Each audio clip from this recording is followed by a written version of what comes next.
Mountain biking kit has really changed over the decades with improved materials, better safety, not to mention an array of fashion. So today I'm going to take you on a journey through time and trends so we can reminisce on how much it's changed. And I want you to jump into the comments, let me know what decade you were riding and what you were wearing. I have a feeling I'm gonna feel really old real soon.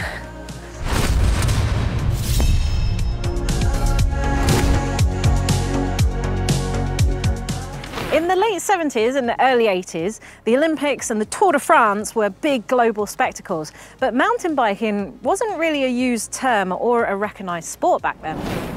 Mountain biking was more of a counterculture scene where Californian surfer dudes would head to the hills for thrills, and they would be wearing pretty much what was in their wardrobe: plaid shirts, cotton t-shirts, denim jeans and shorts, and just athletic trainers basically. And you wouldn't be seeing any helmets. In fact, not even the Tour de France riders were wearing helmets back then.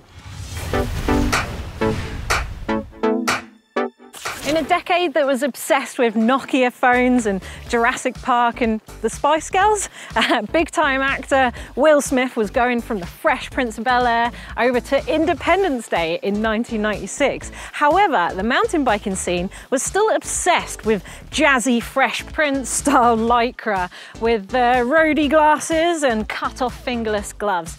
And people would be on a Yeti in yellow and blue with purple anodized everything, or a two-tone Klein, and that would be the epitome of XE style. Hans No Way Ray released the first mountain biking film in '92, way back before YouTube, when we had to buy those things on VHS. And if you wanted to know the latest mountain biking tech, you had to head to your newsagents, wearing your Best Rocks t-shirt, obviously, to buy the latest copy of MBUK magazine. Cross-country reigned supreme, certainly in the early 90s. It was only recognised as an Olympic sport in 1996. And at that time, we were seeing spandex and lycra coming through, making clothing breathable and more comfortable. And our icons at the time were John Tomac and Jason McCroy, and even downhill legends like Missy Gio, for example, was still wearing tight lycra back then. Helmets were becoming more commonplace too, with polystyrene foam being used to absorb knocks and having a hard outer shell just to make it more durable, but they weren't very breathable back then at all. And although Look had brought across clipless systems from the ski binding world over to the road cycling world in the late 80s, it wasn't until the early 90s that we started to see the Shimano SPD system in our shoes on the mountain biking scene. The popularity of mountain biking was really booming in the 90s, and things moved along really quickly, with pre-95 and post-95 being almost like two separate decades. So pre-95 was very cross-country oriented, and even downhillers were wearing tight lycra, maybe basic protection like gloves and knee pads. But it wasn't until post-95 that the industry started mucking around with carbon, and we started to see downhill bikes and all mountain bikes work their way into the catalogues. By the late 90s, downhillers had moved away from tight lycra to some seriously baggy kit, where the downhillers were taking more inspiration from the motocross scene, certainly as the speeds increased on the World Cup circuit. And that's why we started to see more full-face helmets, and we saw icons like the TLD Daytona helmet. Also in '99, Steve Peat released Royal, his clothing label. This is Neil's actually. It's one of the first jerseys ever released. Not exactly technical kit here, but check these trousers out. These were like early Gore-Tex. They were handmade. You can even see that the Royal label was just hand stitched on there. I mean, that is pretty cool. Technology was moving fast in the 2000s. We had the iPod come out in 2001, and by 2007, the iPhone 1 came out, although we were largely on clamshells, and the Motorola Razr was still big at that time. And YouTube was released in 2005. However, it wasn't until 2009 that we started to see people like Danny McCaskill go viral with 540 million views on YouTube, a largely unknown well-known street trials rider from Scotland at the time, although we were probably watching that video on a shared PC in our living room after updating our MySpace page. Not only was tech advancing in everyday life, it was really advancing in the mountain bike world as well, with the downhill World Cup scene, experimenting with prototype bikes, and also free riding was a big movement. So in 2001, we had the first Red Bull Rampage, and there was stuff of legends, and everyone started wearing really baggy clothes, and we got brands like Sombrio into the mix as well. Steve P was continuing to use his winning career to promote that Royal Racing brand, and technology worked its way into clothing as well. We started to see more quick drying fabrics, we started to see padding in gloves and more protection overall on the World Cup downhill scene. So we had knee pads that were largely foam based with some skid plates on that, and also helmets were a lot safer, a lot more vented, and they started to look a bit more like the helmets we see these days. And also we started to get fabrics that were more breathable with panels woven in, and thinking more about the sport that we were doing and how to make them safer and more comfortable. So those heavily logo-clad downhill World Cup racers were getting even more logos around themselves, with sports drink sponsorships on helmets becoming more prevalent. Meanwhile, we were going for less logo-clad clothing, and we were taking our new all-mountain bikes with their rigid posts and dropping them manually to get mildly loose in the woods, all the while having 3 litres of water on our back in camelbacks for some unknown reason when water bottles went out of fashion. So the 2010s doesn't feel that long ago, but this is a decade where we were still sending emails on our Blackberries, and we were slowly moving onto touchscreen phones to upload photos to Facebook of our riding experiences, but YouTube home videos, we were still submitting them via MSN messaging, lol. So mountain bike videos became more cinematic with that Brendan Semenark one-shot Unreal in 2015, which was incidentally the same year that Aaron Gwyn won the World Cup round on a chainless bike. And at that time, downhillers had stopped fighting about skin suits and had started moving from baggy shorts to pants.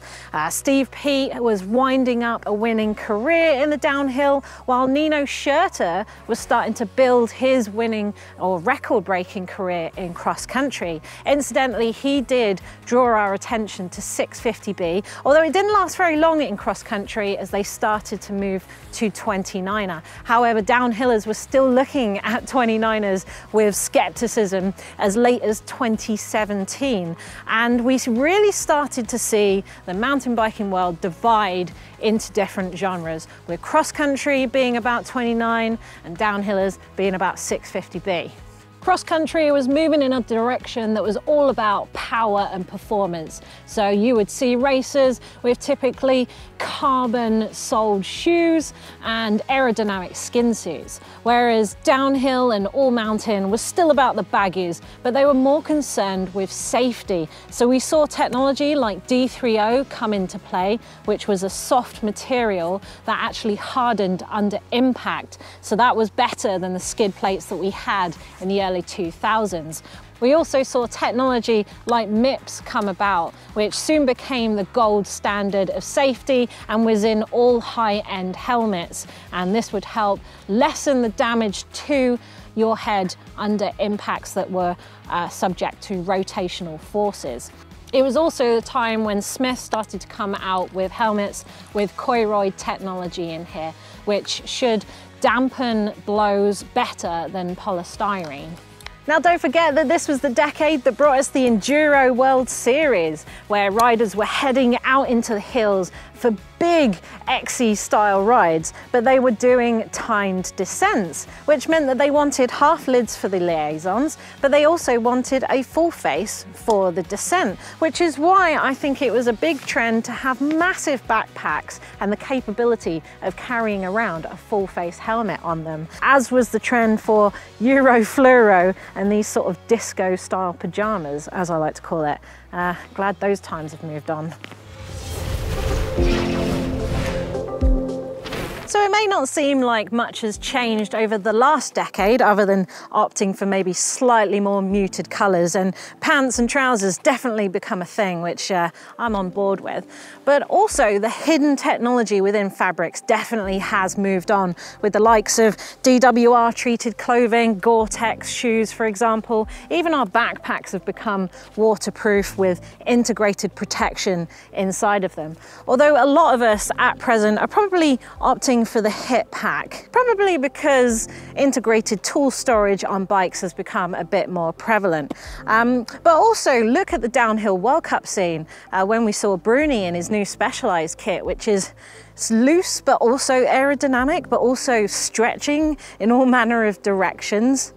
So that D30 that we saw in the last decade, well, the patents run out on that technology now. So other brands have jumped on board with their own versions. And then MIPS, which was the gold standard for high-end helmets, can now be found in base spec helmets for under £100. And the higher end helmets are now moving to things like spherical MIPS. So what's the future? Probably 3D printing, I'm gonna guess, or additive manufacturing to use its proper name. I mean, we've already seen that Nike and Adidas are using that in the soles of their trainers. They have been for like the last decade, and we need to catch up. We've only just seen the world's first 3D printed carbon soles on the road in the last year or two, but I'm betting that we'll start to see custom additive manufactured shoes in the very near future. And what about that D30 that's now no longer got a patent on it? Will we see that develop more? Will we see a really thin, lightweight version that might work its way into our fabrics for protection on our hips or our spines as well? And we've already seen companies cross over from other sports, like Look borrowing those ski bindings and becoming Shimano pedal dynamic clipless pedals. And we've also seen, you know, Recce move into our helmets to find us when we've had accidents. There's definitely more technology to be borrowed from the snowboarding world or the mountaineering world. And companies like Smith, who cross over, will almost certainly bring that technology over. Currently, a big movement is to use recycled fabrics and to move away from un-environmentally friendly materials. So I'm definitely waiting for that to be more prevalent in the mountain biking world. But what do you think? What is a current trend? What is something that's a trend in another sport that you do maybe that we need to start looking into? What do you think is the future? And join in the debate in the comments about your favorite era and what you were wearing at the time.